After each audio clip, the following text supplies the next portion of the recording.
As of 2012, 388.7 million people in sub-Saharan Africa lived in extreme poverty, although the continent is filled with a wealth of resources.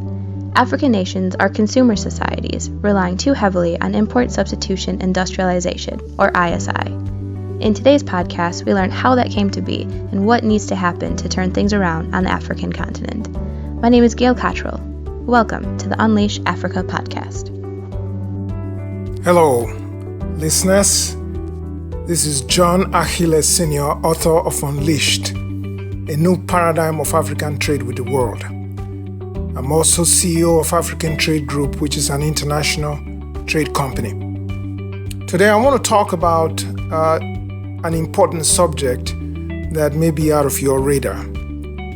But through the course of this particular episode and subsequent episodes, we'll be able to connect you to this very crucial and important topic to the global economy today. That is the African continent and African countries.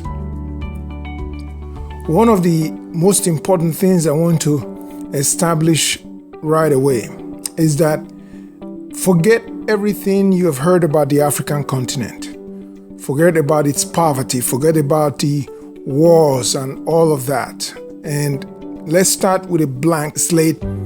And that blank slate, I'm going to paint for you several scenarios, and all of which points to the fact that the African continent is a vibrant and potentially powerful contributor to the prosperity and success of the global economy. There is a key economic anomaly that is at the root of the challenges in the African continent, including poverty, the challenges of African countries. And my book is driven to right that anomaly.